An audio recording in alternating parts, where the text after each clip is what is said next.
ইউটিউবের daily blogger Madhuparna. ইতিমধ্যেই 10,000 সাবস্ক্রাইবারের channel তার। রোজকার ডেইলি রুটিন ছাড়াও বিভিন্ন খাবারের রেসিপি, ঘুরতে যাওয়া সব কিছুই শেয়ার করে সে তার চ্যানেলে। হঠাৎই তার মাথায় একটা অভিনব প্ল্যান এলো। শীত এখনও না পড়লেও বেশ একটা ঠান্ডা ঠান্ডা ভাব আছে। যেমন ভাবা তেমনই কাজ। সে গুগল সার্চ করে কিছু জায়গা খুঁজতে লাগলো। 3টে জায়গার সন্ধানও পেল সে, আর তার মধ্যে থেকে বেছে নিল একটা জায়গা, পুরুলিয়ার অযোধ্যা পাহাড়। শীতকালের জন্য এমনিতেই একটা দারুণ ট্যুরিস্ট স্পট।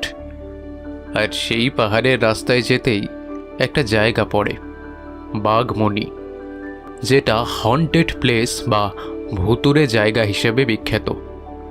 মধুপর্ণার বন্ধুরা অযোধ্যা পাহাড় শুনেই এক কথায় রাজি হয়ে গেল যেতে। তবে মধুপর্ণা তার প্ল্যানের কথা কিন্তু কাউকে জানালো না, পাছে কেউ রাজি না হয় আর তার প্ল্যানটাই পুরো ভেস্তে যায়। আর যতই হোক না কেন, ওরকম একটা জায়গায় গিয়ে তার পক্ষে তো একা শ্যুট করা সম্ভব নয়। তাই পিকনিকের নাম করেই বন্ধুদের নিয়ে এক রবিবার ভোরবেলা গাড়ি নিয়ে বেরিয়ে পড়ল সে বাঘমণির উদ্দেশ্যে। দুপাশে অপূর্ব সবুজ প্রকৃতি। পাহাড় পেরিয়ে প্রায় বেলা 12টায় পৌঁছলো তারা বাঘমণি। গাড়ি থেকে নেমে সবাই অবাক হয়ে চারপাশটা দেখতে লাগলো। মধু, এখানে দাঁড় করালি যে? এটা তো বাগান বাড়ি নয়। এই তো সামনেই একটা বাড়ি আছে, দেখ, আর পাশেই তো বাগান। কি বলছিস কি? এটা বাগান বাড়ি নাকি? এ তো একটা পুরো বাড়ি। আর এটা বুঝি বাগান? এটা তো জঙ্গল। মধুপর্ণা মুচকি হাসতে লাগলো, আর তাতে সকলেই আরও অবাক হলো। কী রে মধু, হাসছিস যে? হ্যাঁ, এটা কীরকম প্র্যাঙ্ক হলো? দেখ, বড্ড খিদে পেয়েছে, তাড়াতাড়ি পিকনিক স্পটটায় নিয়ে চলতো যেটা বুক করেছিস। মধুপর্ণা আবারও হেসে বলল, এটাই তো বুক করেছি, আর এখানে খাবারও পেয়ে যাবি। আর কথা না বলে এবার ভেতরে চল সবাই। মধু, এটা কি বলছিস তুই? এটা কেমন প্র্যাঙ্ক? এটা কোনো প্র্যাঙ্ক নয় বন্ধুগণ, সবাই ভেতরে চল, সবটা বুঝিয়ে বলছি। একটা বড় লোহার গেট, ভিতরে একটা ভাঙা চূড়ো পোড়া বাড়ি, আর পাশে ঘন সবুজ জঙ্গল। আর তারই ভাগ দিয়ে দূরে অযোধ্যা পাহাড়ের কিছুটা অংশ দেখা যাচ্ছে। সকলে কিছু অস্বস্তি নিয়েই গেটের ভেতরে ঢুকল।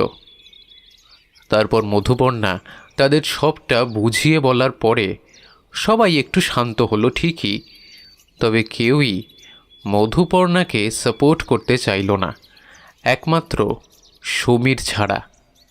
তুই এত স্বার্থপর মধু, শুধুই নিজের সুবিধার জন্য আমাদেরকে এভাবে মিথ্যে বুঝিয়ে টেনে আনলি। আরে কি হয়েছে তাতে? পিকনিক তো হবেই, আর এরকম একটা জায়গায় পিকনিকের মজাই আলাদা। সমীর একদম ঠিক বলেছে। আর এই জায়গাটা কত সুন্দর দেখ, পুরো সবুজে ঘেরা। অযোধ্যা পাহাড়ও এখান থেকে দেখা যাচ্ছে। সমীর একদম ঠিক বলেছে। আর এই জায়গাটা কত সুন্দর দেখ, পুরো সবুজে ঘেরা। অযোধ্যা পাহাড়ও এখান থেকে দেখা যাচ্ছে। আর পিকনিক তো হচ্ছেই, এর মধ্যে মিথ্যে কোথায়? দেখ, এটা ঠিক যে তোদের সত্যিটা বললে তোরা আসতিস না, আর সেক্ষেত্রে আমিও এখানে একা শ্যুট করতে আসতাম না। সে কিছু থাক আর না থাক, এত সাহস আমার নেই, তাই এভাবে প্ল্যান করেছি। তবে পিকনিক তো আমরা প্রতি বছরই করি, আর এবার না হয় এখানে আসলাম, একটু অন্যরকম ফিল আসুক। আমার মনে হচ্ছে এটা ঠিক হবে না, মানে এখানে এভাবে পিকনিক। জয়ের কথাটা শেষ হতে না হতেই এক আদিবাসী বৃদ্ধ লোক সামনে এসে বলল, আরে তোরা খাওয়াটা সেরে নে বাবুরা, তারপর না হয় কথা বলবি। ওই ঘরটোর পাশেই বাথরুম আছে, হাত মুখ ধুয়ে লিস কেমন? তবে ও ঘরটো বন্ধ আছে। আচ্ছা, আপনার সাথেই তাহলে কথা হয়েছিল? হ্যাঁ দিদিমণি, মোর সাথেই বটে। আমার নাম রামানুজ। তোরা অনেক দেরি করে দিলি বটে। ওদিকে মাইয়াটা মোর খাবার লইয়া বইসে আছে। চল চল চল চল চল। আর কেউ কিছু বলল না। পোড়াবাড়ির সামনে সরু করে চাদর বিছিয়ে খাওয়ার ব্যবস্থা করা হয়েছে। সবাই তাড়াতাড়ি খেয়ে বাগানে একটা চাদর পেতে বসল। মধুপর্ণা অবশ্য ব্লগ শ্যুট করার জন্য ততক্ষণে ব্যস্ত হয়ে পড়েছে। রাজীব তা দেখে বলল, আরে এই আলোয় কি শ্যুট করবি? সূর্যের আলোই তো পড়ে না। কি জায়গা রে বাবা, দিনের বেলাতেই যেন সন্ধে নেমে এসেছে। একদমই তাই, কেমন একটা গা ছমছমে জায়গা। সত্যি এখানে আবার তেনারা থাকতে পারেন কিন্তু মধু। দেখিস বাবা, ব্লগ করতে এসে আবার নিউজের হেডলাইন হয়ে যাস না। ধুর, এসব ফালতু গুজব, কিচ্ছু নেই এখানে। বাট আমি শ্যুটটা এমন করে করব যাতে ভিউয়ার্সরা ভিডিওটা একবার দেখতে শুরু করলে আর বন্ধই না করতে পারে। মানে সবটাই ক্রিয়েট করতে হবে, বুঝলি? এমন সময় হঠাৎই একটা নারীর কণ্ঠস্বর শোনা গেল। কিসের ভিডিও করবি রে তোরা? চমকে তাকিয়ে দেখল সকলে। সেই বৃদ্ধ কেয়ারটেকারের মেয়েটা সামনে দাঁড়িয়ে আছে। আমার ইউটিউব চ্যানেল আছে, সেখানে রোজ ভিডিও আপলোড করি। ওতে ভিউজ আসলে কিছু টাকা পাই, নামও হয়।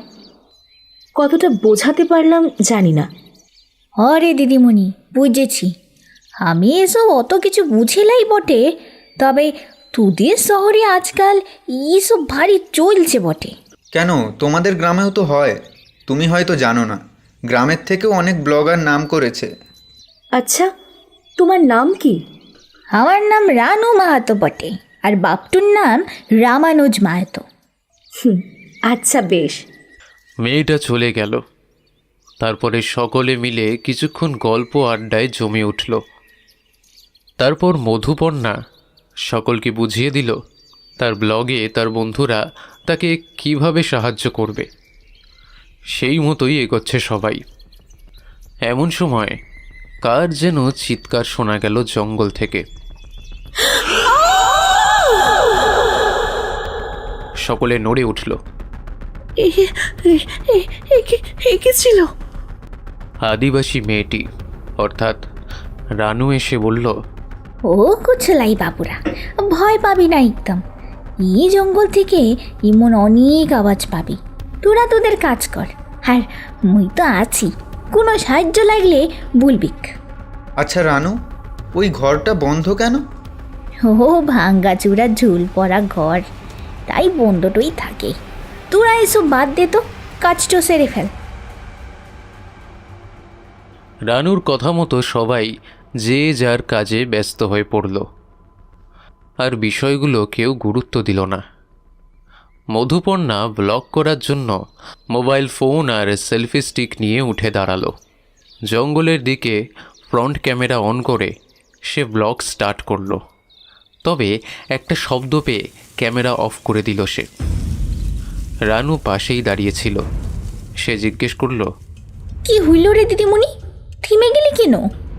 মধুপর্ণা একটু এড়িয়ে গেল প্রশ্নটা। না না না, কিছু না, এই তো আবার করছি। আবার ভিডিও স্টার্ট করতেই আবারও সেই একই শব্দ।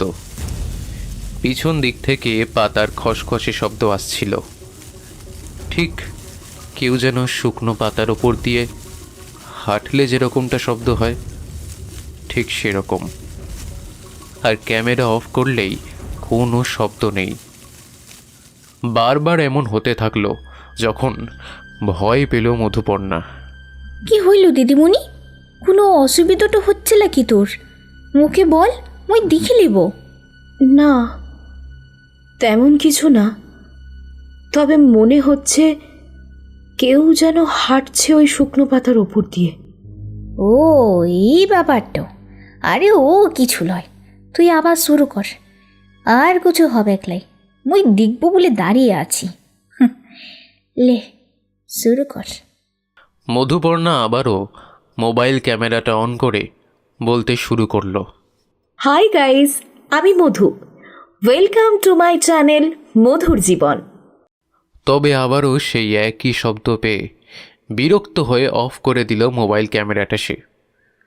তারপর সামনেই যেখানে বন্ধুরা বসে আছে সেখানে গিয়ে সে বলল, ধুর, বিরক্তিকর। একটা ভিডিও শুট করব, হাজারটা আওয়াজ। কেন রে, কিসের আওয়াজ আবার? ভালোই তো করছিলি দেখলাম। আর ভালো, এতবার খসখস করে শব্দ হলে ডিস্টার্ব লাগে না বল? সে আবার কি খসখস শব্দ মানে? শুকনো পাতার ওপর দিয়ে কখনো হেঁটেছিস? তাহলে জানবি। 3:05 এভিল টাইমে শ্যুট করছো বস, এসব তো হবেই। মানে এই ইভিল টাইম আবার কি? এভিল টাইম বলতে এই দিন আর রাতের 3টের সময়টাকে বোঝায়। ও বলতে চাইছে এটা কোনো ভৌতিক ব্যাপার, তবে আমি এসব মানি না। একটু পরেই আবার যাচ্ছি, হতে পারে হাওয়ায়ের শব্দটা হচ্ছে। আচ্ছা, এখানে কি সত্যিই কিছু আছে, নাকি এমনই এরা ব্যবসা করছে? তোদের কি মনে হয়? এই রানু নামের মেয়েটাকে জিজ্ঞেস করব, ও জানবে নিশ্চয়ই। না না, একদম না, কোনো দরকার নেই। মধু সুইটটা করে নিক, আমরা বেরিয়ে যাব। আর কোনো কিছু জানার দরকার নেই। আরে জানার মতন কিছু নেইও। এরা ওই ভুতুরে জায়গা বলে এটার ওপর ট্যুরিস্টদের আকর্ষণ বানিয়ে রেখেছে।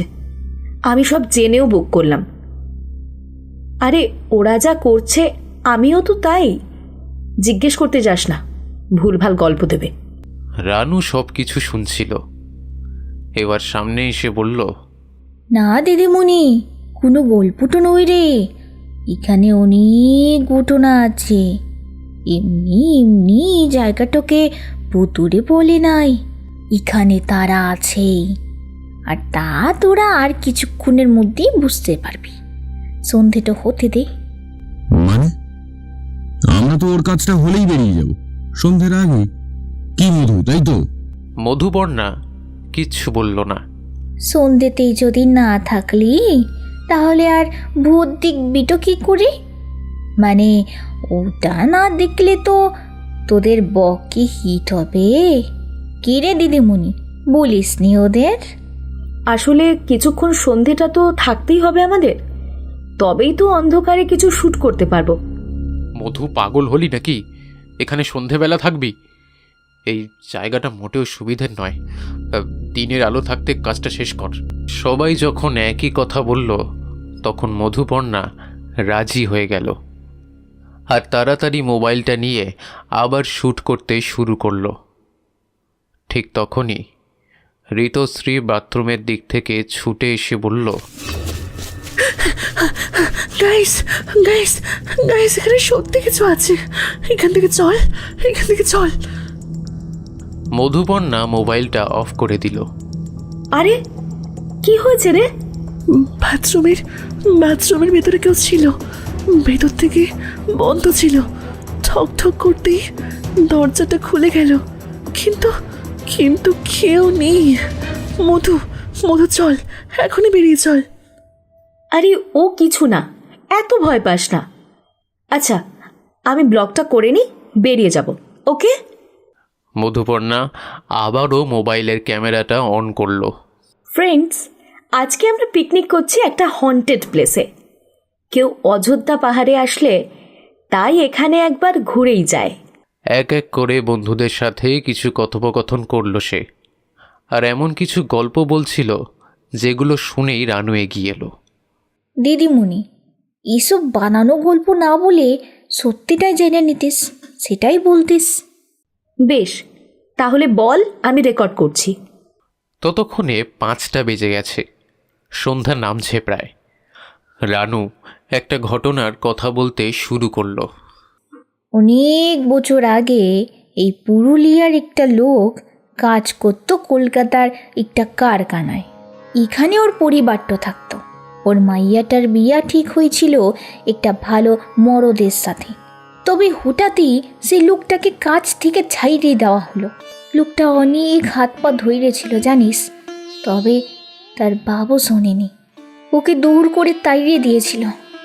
এদিকে ওর মাইয়াটাকে বিয়া দেওয়ার জন্য আর কিছু ছিল লাই তার কাছে। কাজটা চলে যাওয়ায় নিঃস্ব হয়ে যায় লোকটা।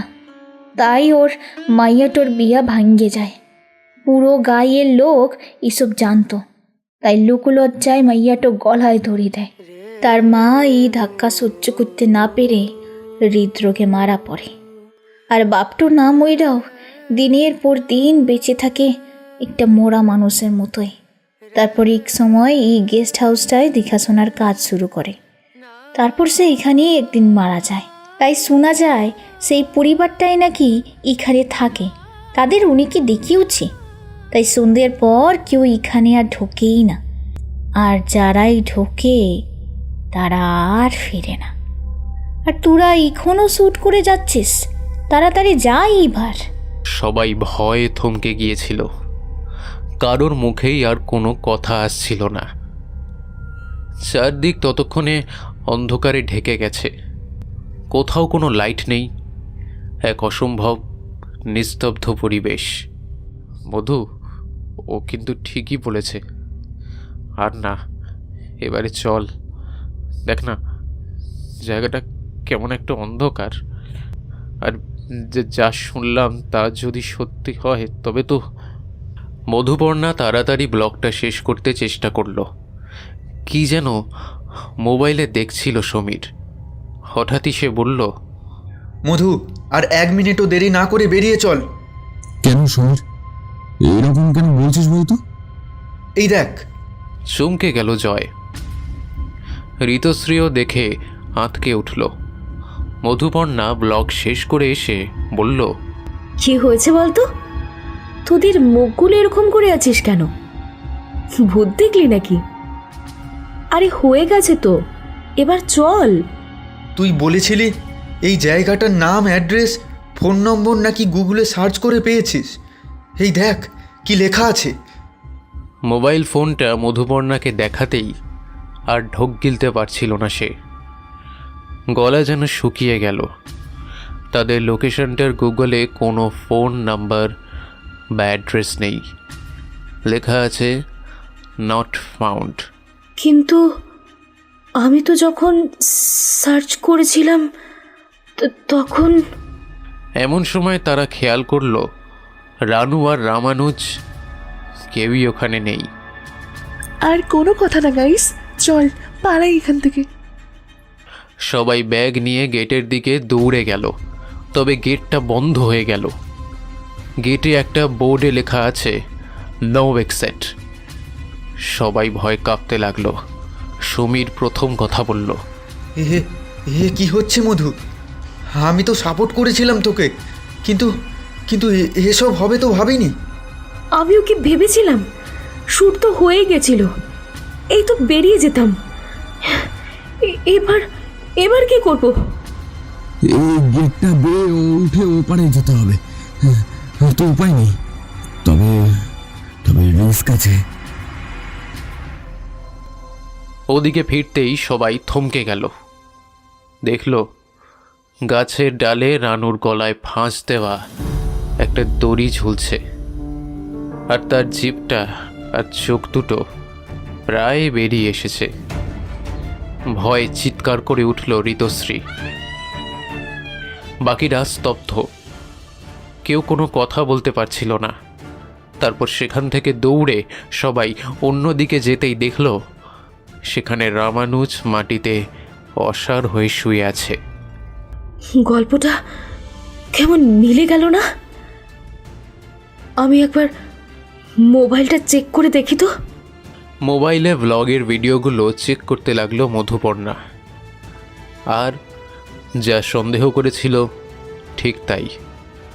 রানুর ভিডিওটায় কাউকেই দেখতে পাচ্ছে না, বা কোনো অডিও শুনতে পাচ্ছে না।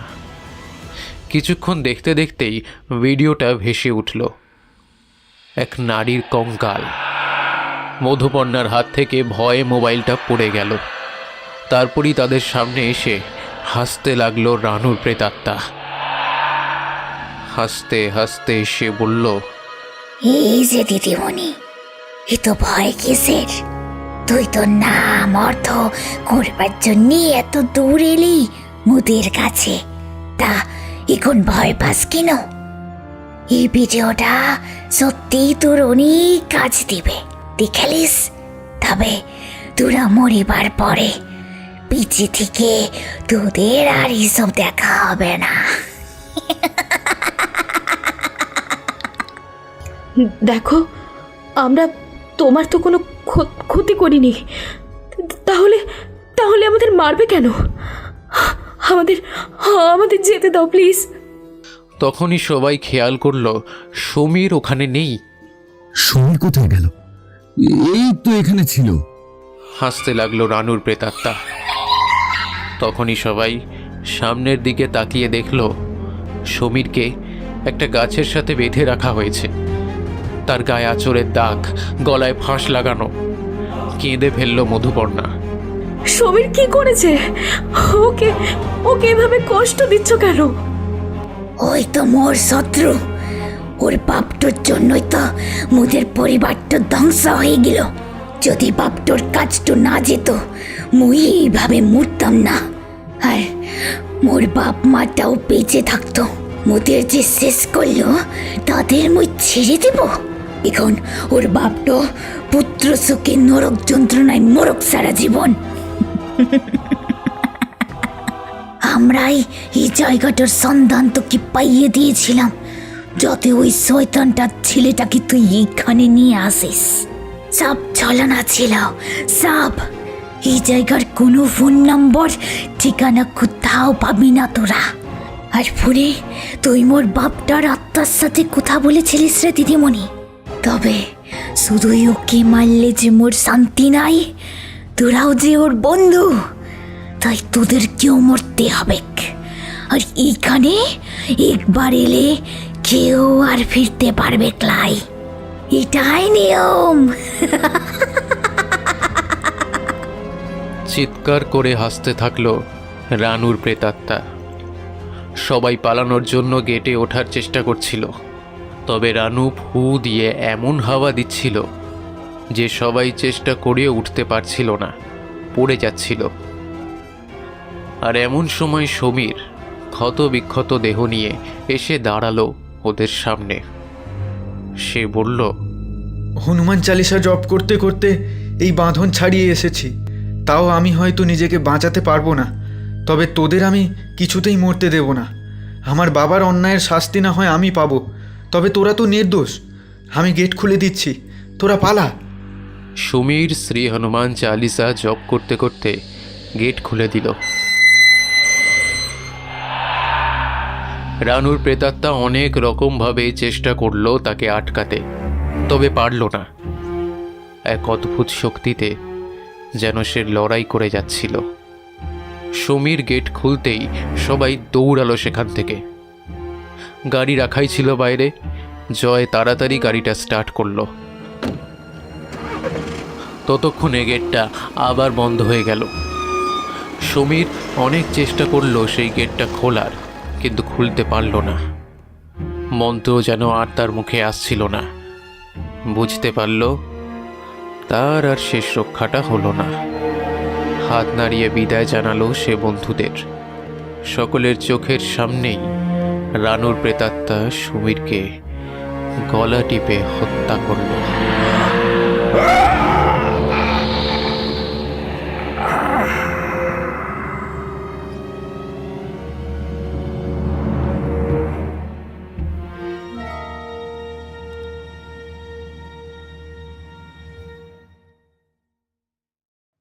কেমন লাগলো আমাদের আজকের গল্প কমেন্ট করে জানাতে ভুলবেন না।